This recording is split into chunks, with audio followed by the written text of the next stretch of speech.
Good morning students. मैं अवनीश कुमार सिंह आज फिर से आप लोगों के सामने कक्षा 11 का वितान भाग 1 से आलो आधारी चैप्टर का 8वां भाग वीडियो लेकर के उपस्थित हूँ। पिछले भाग में आपने देखा कि बेबी को जहाँ काम कर रही है वहाँ हर प्रकार का सुख मिल रहा है उसे, सारे सुख हैं उसको, खाने पहनने रहने का किसी प्रकार का कोई दिक्कत नहीं है, लेकिन फिर भी उसका मन उदास रहता था। तब तातुस यही सोचते थे कि लग रहा है कि इसे वो जान गए, क्योंकि उसे अपने बड़े बेटे की याद आ रही थी जो एक महीने से ऊपर ही उसके साथ नहीं रह रहा था। तातुस को इस बात का आभास हो गया, इसलिए उन्होंने एक दिन ऐसे ही पूछा कि बेबी तुम्हारा बड़ा लड़का कहाँ रहता है, क्या करता है, तुम जाकर उससे मिल क्यों नहीं आती हो। 2-3 बार पूछे।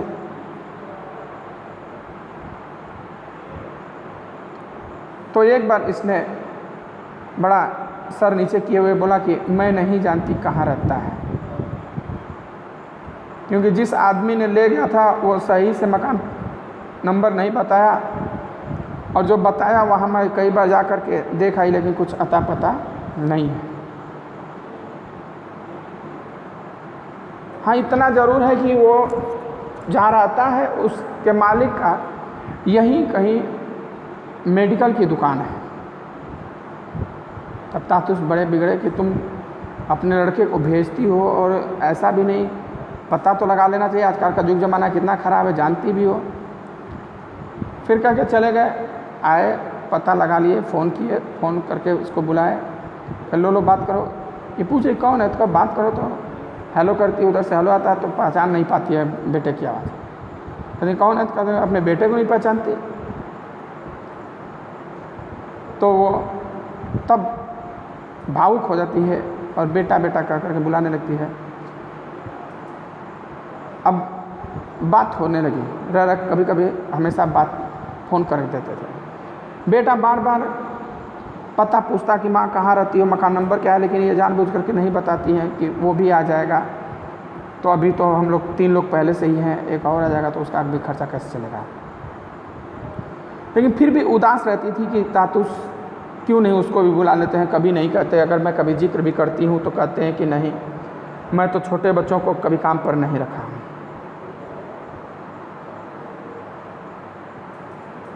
लेकिन एक दिन तातुस ने कहा कि काली पूजा पर क्यों ना उसको बुला लेती हो, और देखो बच्चों का काम करना ठीक नहीं, उसको वहाँ से हटा ही लो,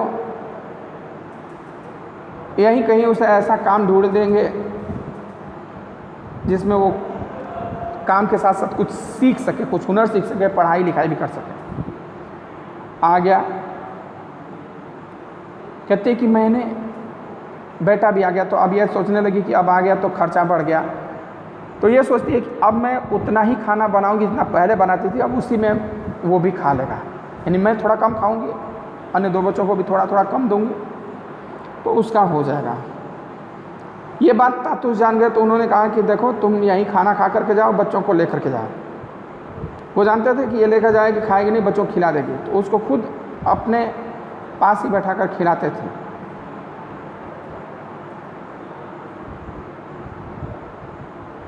उन लोगों का ऐसा स्नेह देख कहती थी कि मेरे भाग्य में इतना सुख था, मुझे पहले मालूम ही नहीं था।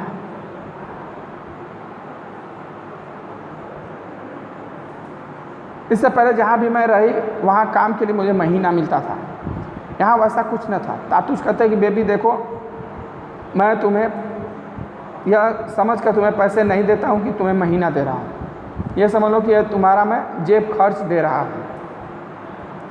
यहाँ तक हुआ था 7वें वीडियो में। अब आज हम पढ़ेंगे कि कह रहे कि मेरा जेब खर्च तब थोड़ा बढ़ गया है। तातुस के छोटे लड़के अर्जुन दा के 2 बंधु भी वहीं रहने लगे। खर्च बढ़ गया। जो छोटा लड़का था तो उसका था अर्जुन, वो भी वहीं रहने लगा। अर्जुन दा के वे बंधु भी बहुत अच्छे थे। अर्जुन तो बोलता ही नहीं था किसी से बहुत, लेकिन उनके दो दोस्त थे वो अच्छे थे। वे भी मुझे चाहते थे, मेरे बच्चों से भी बुला बुला कर वे बातें करते थे। उनमें एक का नाम सुखदीप था और एक का नाम रमन, वही पड़ोस। अर्जुन दास से मुझे वे ही ज़्यादा अच्छे लगते, और क्यों न लगते, क्योंकि उन्हें जब चाय पानी या खाने के लिए कुछ चाहिए तो फट से मुझसे कहते हैं, जबकि अर्जुन दा ऐसा है कि किसी चीज़ की दरकार होने पर भी कुछ नहीं कहते। तो ये दोनों अच्छे थे, क्योंकि इन लोगों को जब भी कुछ खाने पीने या चाय पानी नाश्ता चाहिए होता था तो तुरंत मुझसे कहते थे। लेकिन अर्जुन दा कभी ऐसा नहीं कहते थे, उन्हें ज़रूरत भी होती थी तब भी जाकर खुद ले लेते थे या तो पढ़े रहते थे।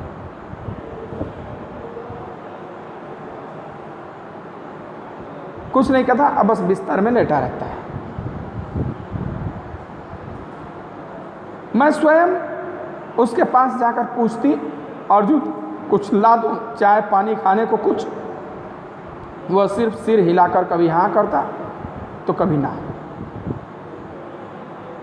भाई अब खुद बोलेंगे नहीं तो ये समय समय पर जाके पूछ देती थी, चाय लेंगे, पानी लेंगे या नाश्ता या खाना, तो अगर चाहिए होता तो सिर हिला कर चाहिए, और नहीं तो नहीं।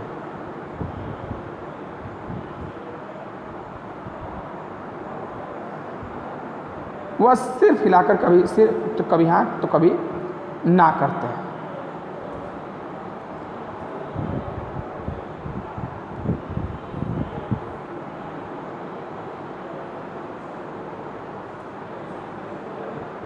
वे मुझे अपने जैसा मानते थे और मैं भी उन्हें अपना ही समझती थी। कौन? अर्जुन के दोस्त जो थे वो भी अपने मानते थे, ये भी उनको अपना मानती थी, भाई की तरह। उन दोनों में भी सुखदीप दा कम बातचीत करने वाला था। मुझे लगता वह शर्माता है।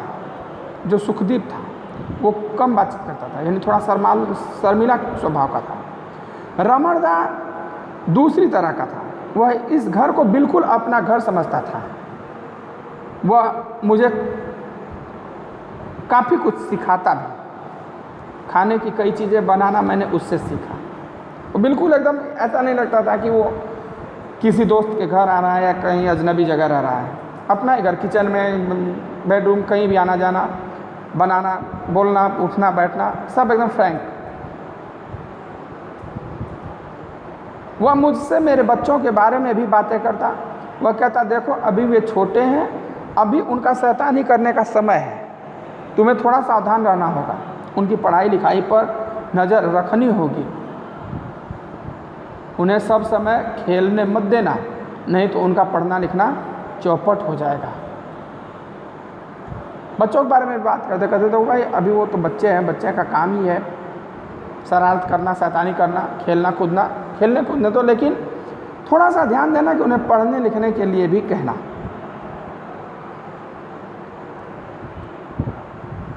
पढ़ने लिखने पर भी ध्यान देना, नहीं तो उनका अभी तक जीवन चौपट हो जाएगा।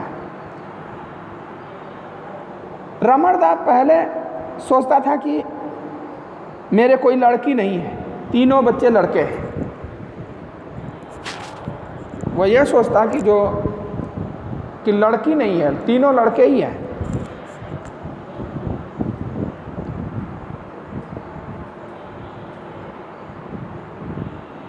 रमण दा की भूल उस दिन दूर हुई जब उसने मेरी लड़की को एक गुड़िया लिए खेलते देखा।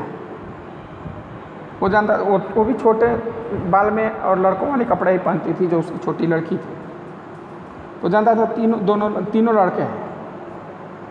एक दिन देखा कि वो गुड़िया से खेल रही है, तब उसने तातूस से पूछा कि बेबी यह लड़का है या लड़की, कि बेबी का यह लड़का है या लड़की।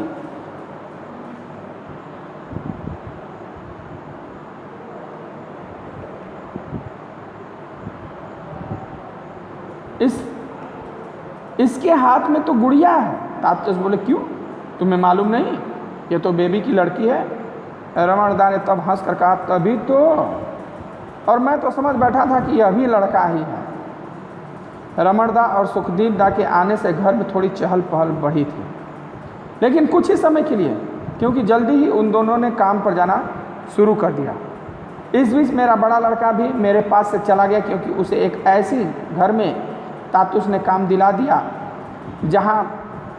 दिया था जहाँ साहब लोगों ने उसे पढ़ाने का भरोसा दिलाया था। बड़ा लड़का का भी नौकरी लग गया उस घर में जहाँ पे कि मकान मालिक ने उन्हें पढ़ने का भरोसा दिलाया था। मेरा छोटा लड़का और लड़की भी पढ़कर देरी से घर लौटते, क्योंकि अब वे बड़े सरकारी स्कूल में जाने लगे थे। अर्जुन दा, रमण दा और सुखदीप दा काम पर से लौटकर फौरन चले जाते। तातुस ने एक दिन मुझसे कहा, तुम बच्चों को लेकर रोज पार्क में थोड़ा घूम आ सकती हो। वो लोग भी ड्यूटी चले जाते, इनके बच्चे भी आते शाम को, अब देर से आते, अब दिन भर घर में काम, दिन भर यहीं बैठे। उन्होंने कहा कि देखो शाम को तुम बच्चों को लेकर पार्क में चला जाया करो, घूम आया करो, बच्चे वहाँ खेलेंगे और तुम्हारा मन भी बहलेगा। उनकी बात मान मैं रोज शाम को बच्चों के साथ वहाँ जाने लगी।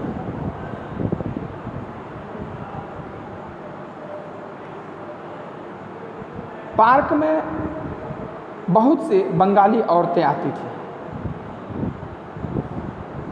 वे वहाँ उन घरों के बच्चों को घुमाने लाती थी जहाँ वे काम करते थे, जितनी भी, क्योंकि साहब लोगों को तो फुर्सत होता नहीं है।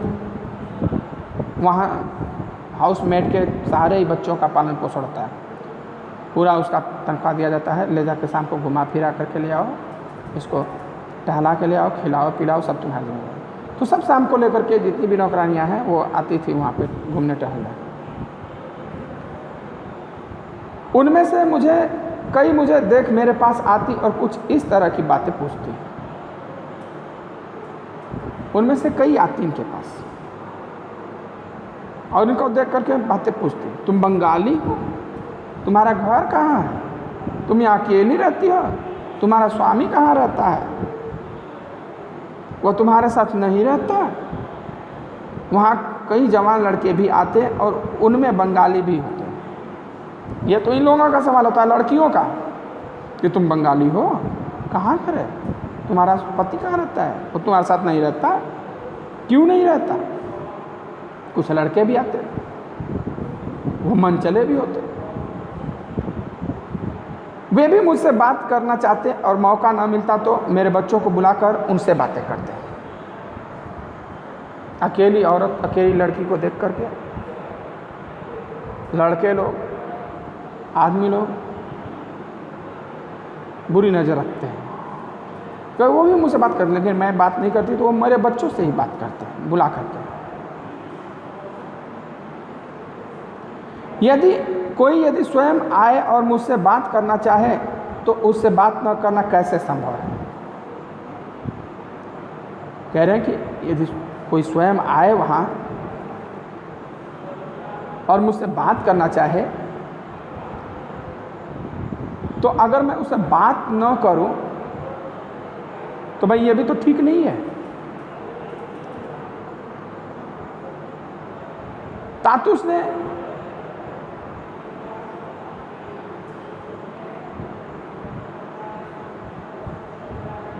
बात करना कैसे, चाहे तो बात करना कैसे संभव है, फिर भी ऐसे लोगों से अधिक बातें नहीं करती और न ही अपने बारे में कुछ बताती। कहती है कि मैं फिर भी ऐसे लोगों से बातें नहीं करती या न अपने बारे में बताती, क्योंकि बात करने के पीछे उनका आशय क्या है यह मैं समझ जाती। वो सब बात करते सब बुरी नीयत के तहत, हमसे संबंध बनाना चाहते थे, हमसे प्रेम करना चाहते थे। तातुस ने भी मुझसे कह रखा था कि जब भी कभी मैं बाहर घूमने निकलूं तो अनजान लोगों से ज़्यादा बातें न करूं। कहते देखो भाई बाहर जाओ तो अनजान लोगों से ज़्यादा बातें मत करना, क्योंकि डिस्टर्ब भी होगी तुम। तातुस ने ठीक ही कहा था, मैं भी वैसा ही सोचती थी और देखती भी कि लोग बातों बातों में ऐसी ऐसी बातें पूछने लगते जिनके जवाब देने की मेरी एकदम इच्छा नहीं होती। बीती पुरानी बातें फिर से मन में लाना मुझे अच्छा नहीं लगता, क्योंकि वही बातें, तुम यहाँ अकेली रहती हो, पति कहाँ रहता है, क्या करता है, क्यों नहीं तुम्हारे साथ रहता है, क्यों छोड़ दिया, इत्यादि वही बातें। यह सब देख सुनकर अब मेरी बाहर निकलने की ही इच्छा नहीं होती, लेकिन बच्चों की खातिर जाने ही पड़ता है। कहते कि इतनी बातें लोग करते हैं कि मेरे बाहर आने की हिम्मत नहीं करते, मन नहीं करता, लेकिन क्या करें, बच्चों की खातिर आना पड़ता है। एक दिन पार्क में मैंने एक लड़की को एक बच्ची के साथ देखा। एक और बंगाली लड़की नौकरानी एक बच्ची को घुमाने ले आई। उसे मैंने पिछले कुछ दिनों से देख रही थी। उसके साथ वहाँ कोई बातचीत नहीं करता था, अकेली बैठती थी, उससे कोई बातचीत नहीं करता था, या वो किसी से बात नहीं करती रही होगी। वह बच्ची को लेकर आती और उसी के साथ खेल खाल कर चली जाती, किसी से और मतलब नहीं रहती। बच्ची को ही लेकर के आती, उससे उसी के साथ खेलती, बातचीत करती और चली जाती। वह पार्क में आती तो कुछ एक लड़के उसे देखकर आपस में हंसी मजाक करते। तो वो पार्क में आती तो लड़के देख करके उस पर फप्तियाँ कसते, व्यंग करते, हंसी मजाक करते आपस में। वह किसी की ओर देखती तक नहीं। वह देखने में नेपालियों जैसी थी, लेकिन उस बच्ची से वह बंगला में बातें करती थी। सिक्किम साइड की रही होगी। चेहरा उसका नेपाली जैसा था, लेकिन बंगाली में बात करती थी, जिससे मुझे लगता कि वह बंगाली हो सकती है। ऐसा लगा कि वो बंगाली ही हो सकती है। उसकी वयस 20-22 की रही होगी, यानी उसकी उम्र 20-22 साल की रही होगी, और साफ मालूम देता था कि उसका ब्याह नहीं हुआ है। यानी सिंदूर वगैरह, बिछुआ कुछ नहीं पहनी थी, मंगलसूत्र वगैरह, जिससे ये पता चलता था कि इसका अभी शादी नहीं हुआ है। उसे देखकर मुझे बहुत माया होती। मैं सोचती कि इतनी बड़ी लड़की को काम के लिए अकेले इतनी दूर क्यों आना पड़ा होगा, कि इतनी बड़ी लड़की शादीशुदा नहीं, कुंवारी है, और उसको बंगाल से यहाँ आना पड़ा, क्या मजबूरी रही होगी। मैंने उसे आवाज़ देकर बुलाया तो वह खुशी खुशी मेरे पास आकर खड़ी हो गई। जब इसने बुलाया तो वो चली आई। मैंने उसका हाथ पकड़ उसे अपने पास बिठा लिया और पूछा, क्या तुम बंगाली हो? हाथ बढ़ा और अपने बगल में बिठा लिया और पूछा, क्या तुम बंगाली हो? उसने हाँ कहा, और फिर नाम पूछने पर उसने अपना नाम सुनीति बताया। जब नाम पूछा गया तो उसने कहा कि मेरा नाम सुनीति है। उस दिन से उससे मेरा अच्छा मेल जोल हो गया और हम एक दूसरे से रोज़ पार्क में मिलने लगे। वो किसी से बात नहीं करती थी, ना उससे कोई बात करता था, लेकिन ये दोनों आपस में बात करने लगे, अच्छे दोस्त बन गए, मित्र बन गए।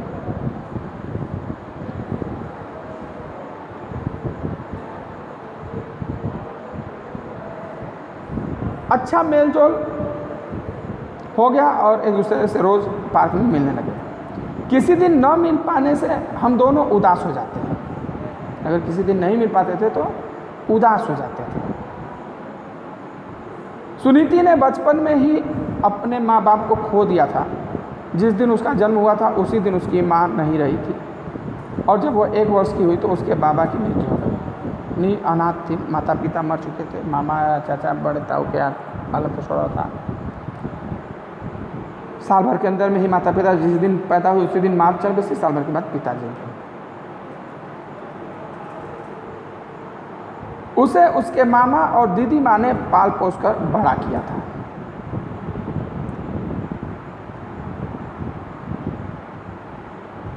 दीदी माँ अर्थात नानी, दीदी माँ अर्थात नानी, उसके मामा और नानी ने ही उसका पालन पोषण किया था।